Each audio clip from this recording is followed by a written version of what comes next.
All right, so little something that you may or may not know about me is that I do have a YouTube channel.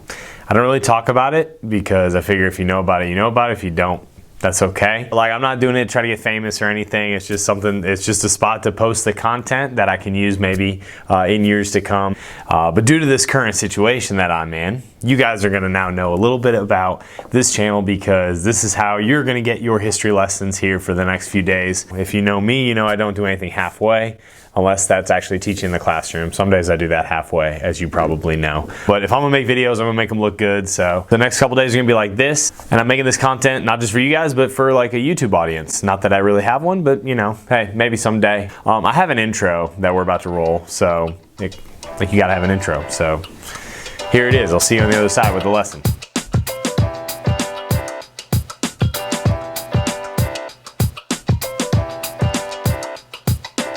Okay, now that you're back from that awesome intro that I know you guys all enjoyed and thought was very professionally done, let's get into today's lesson. Today we're going to be talking about the Byzantine Empire. That's right, the Byzantine Empire. You may or may not have heard of it, and today we're going to look at a few different people that are familiar, and then we're going to introduce pretty much the greatest leader of the Byzantine Empire. First, before we look at anything else, we need to understand like where the Byzantine Empire is, how it got to be an empire, and the main focal point city. The most important city in the Byzantine Empire is the city that was formerly called Byzantium. So if you look at the map on the screen right now, you'll see that the city of Byzantium sits in a very strategic point in the world. It might actually be the most strategic city in the world. And that's because it is on a peninsula that juts out into a tiny little strip of water separating Europe from Asia Minor. And that body of water is called the Bosporus Strait. And the Bosporus Strait, like I said, separates Europe from Asia Minor. And Byzantium sat right at the middle, right in this little peninsula. This peninsula was a super strategic place, not only because it was the crossroads of Europe and Asia Minor, but also because it could effectively control shipping and sea travel in between the Black Sea and then the Adriatic Sea. And then obviously, if you know your map, the Adriatic Sea eventually flows out into the Mediterranean Sea. So the city of Byzantium turned out to be a key city in the Mediterranean world. The city got its start, as many cities in this area did, as a Greek colony. It was a Greek city-state that grew and eventually over time became very prosperous. And it wasn't long before other people outside of the Greeks began to look at this city as a city of importance. On top of it being a very strategic geographic location for anyone interested in controlling Mediterranean shipping and trade, the city of Byzantium also served as like a melting pot of Greek culture and Eastern culture, and then if you know anything about world history, eventually Roman culture as well. That's right, like pretty much anywhere in the Mediterranean world, the Romans soon had it under their control during the Roman Empire days. And it's during the reign of the Roman Emperor Constantine that he decides he likes Byzantium so much, he's going to move his capital there. And it was a very strategic move. He was leaving Rome because of some different military problems that he was having with some of the other generals. He moves his capital further east to Byzantium, sets up shop there, and basically Byzantium becomes known as Constantine's city or Constantinople. He tries calling it New Rome, doesn't really catch on. It's Constantinople. They name it after him. And from that day forward, it's known as Constantinople until eventually it's known as Istanbul. There's a whole song about it. You can check that out on your own time. But basically, it's not going to be called Byzantium again. However, the name Byzantium will eventually be added to the Byzantine Empire that we're going to talk about here in a few minutes. But Constantine moves the capital to Constantinople, and in doing so, he moves pretty much all of the influence there with him. If you remember from our study of the Roman Empire, Constantine was the first Roman emperor to embrace Christianity. And then as the Roman emperor, not only did he embrace Christianity, he kind of tried to govern Christianity as well. You remember back to the Council of Nicaea, which was basically Constantine trying to exert his dominance over church proceedings and over church doctrine. So obviously, as the emperor of the Roman Empire, all of the political power is now in Constantinople. As the leader of the Roman Church, according to himself and I guess a few other bishops in different Mediterranean churches, now Constantinople is the religious center of the Roman Empire. Pretty much the Bishop of Rome at this point had become the most important church leader in the world outside of the Emperor Constantine himself. So there was a little bit of a power struggle there between the old Roman church in the Western Roman Empire and now this new church that's under the leadership of Constantine. And finally, the city of Constantinople becomes one of the most important cities in the world due to its cultural impact as well. It's not 100% European, but it's also not 100% Middle Eastern. It's not 100% Greek and it's not 100% Roman. Roman. Like I said earlier, it's this like perfect melting pot of all these different cultures, and in the end you get a very interesting city with a rich cultural heritage. Well, during his reign, Constantine builds up Constantinople so much that pretty much after he's gone, after he passes on, the other Roman emperors that follow him decide to stay in Constantinople as well. So you get this weird thing where you have the Roman Empire that was started as the Roman Republic, right? You had your Roman emperors like Nero and Diocletian that we've talked about in our last chapter, and now the entire empire has kind of like shifted east to Constantinople, and then Rome is kind of left over in the west. All right, it still has the Roman Church, but the emperor doesn't live there anymore. You have different generals that are scattered all throughout the empire, and it's a really weird time in the Roman Empire where Constantinople is now becoming the key city as opposed to the old capital of Rome. Eventually we get to another emperor that you already have heard about from our last chapter, a guy by the name of Theodosius I. And Theodosius is the emperor who officially divides the Roman Empire. It had already been pretty divided east and west already culturally. He draws an actual line, he names a Western Roman emperor, then he himself becomes the Eastern Roman emperor. You'll remember him as the guy who not only embraces Christianity, but he makes it the only legal religion in all of the Roman Empire. And when he does this, it further cements the legacy of Constantinople as a very important city. There were a few other reasons why the Roman emperors were pretty keen to move the capital to Constantinople and leave Rome behind. One of those reasons was this guy. And then another reason was this dude right here.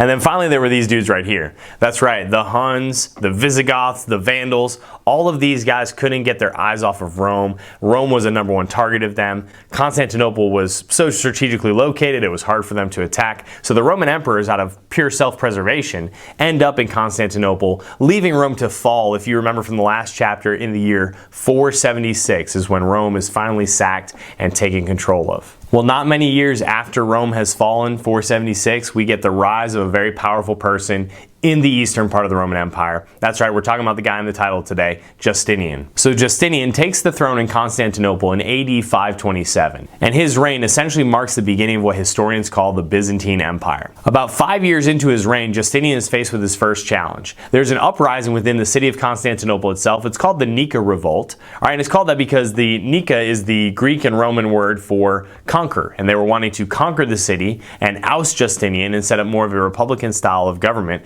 like the old days in Rome. Justinian was packing his bags and getting ready to leave the city. But then Justinian's wife, Theodora, who's famous in world history for other reasons, many of them include helping Justinian with his reign here in the Byzantine Empire, she steps in and basically tells her husband, hey, if I'm going to die, it's going to be as the queen of the Byzantine Empire. It won't be as somebody who was married to a coward that left. And if he wanted to keep her, he was going to have to stay in Constantinople and see out this riot. And apparently Justinian knew the age-old proverb, happy wife, happy life, and he decides to stick it out in Constantinople. He gets some loyal leaders of the military to suppress the revolt and basically stands the first test of his regime, and as a result he has now increased his power in the city of Constantinople and also all throughout the Byzantine Empire. So once he's suppressed the Nika revolt and he's in charge of the empire as the undisputed leader, Justinian then turns his focus to restoring the Byzantine Empire to the ultimate glory that the Roman Empire once had. That would mean conquering all of the Mediterranean lands that had been lost to the Vandals, to the Huns, to the Ostrogoths, to the Visigoths,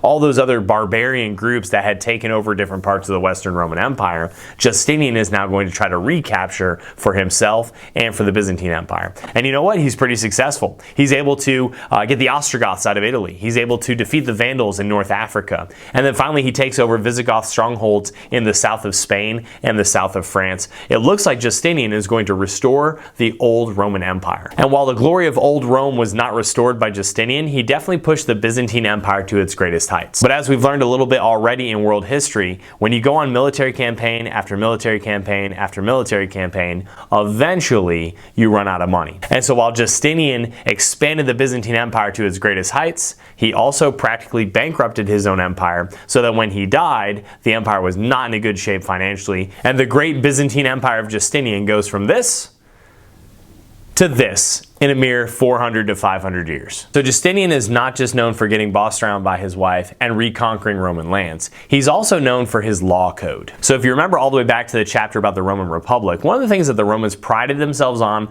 was their laws. And their laws were based off of moral principles and they were applied in different situations. Well, eventually over time, much like the Old Testament law and the Pharisees, there was lots of laws that were added on top of the Roman laws and added on top of those and on top of those that eventually was really hard to like even know what the basic foundational moral principles were. Well, Justinian realizes that if his empire, the Byzantine Empire, is going to be as great as the Roman Empire, they had to get back to the basics with law. And so what he does is he puts forth different councils and committees, and these committees and councils basically strip away all the extra laws that were stacked on top over hundreds of years in the Roman Republic and then later in the Roman Empire.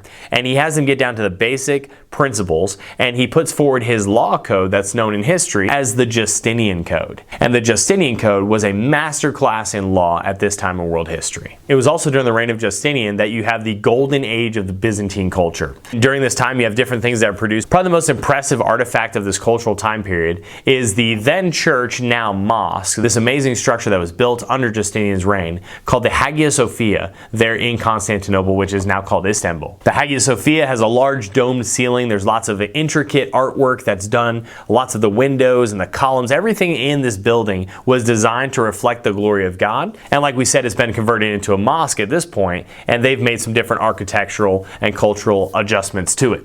But the Hagia Sophia is the greatest example of Byzantine architecture, still one of the most beautiful buildings in the world today. So the last thing that we'll mention today here in this lesson is the impact that the Byzantine Empire had on Christianity at the time. If you remember back to Constantine, he wanted to bring all the stuff from Rome over to his new Rome, which eventually was called Constantinople. And in Constantinople, he wants it to be basically the new Jerusalem. If you remember back to the last chapter, Jerusalem was the original center of the early church. Constantine wants Constantinople to be that. So that obviously has effects in history. Fast forward a few hundred years later to Justinian, and you have a church in Constantinople that looks very different culturally and doctrinally from the church that it sprung out of in Rome when Constantine brought everything to Constantinople in the first place.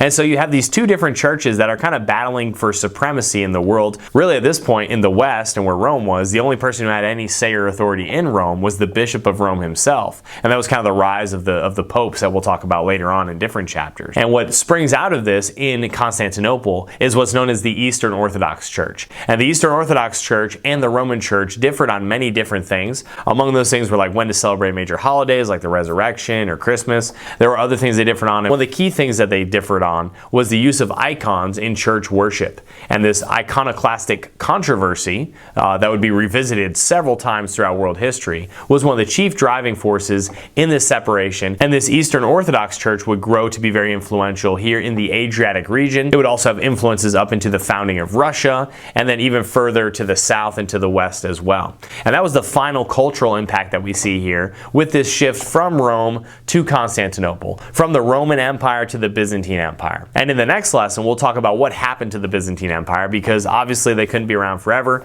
Justinian practically bankrupted them when he was trying to make them the new Roman Empire. And so what happens to the Byzantines? Well, we'll talk about that in the next lesson. I'll talk to you guys then. Now, if this was my actual classroom, several of you would be asleep right now. But maybe you're still awake for this. And if you are, I want you to go home today and subscribe to the channel. That's right. Subscribe to Kingdom Lyceum. You can do it.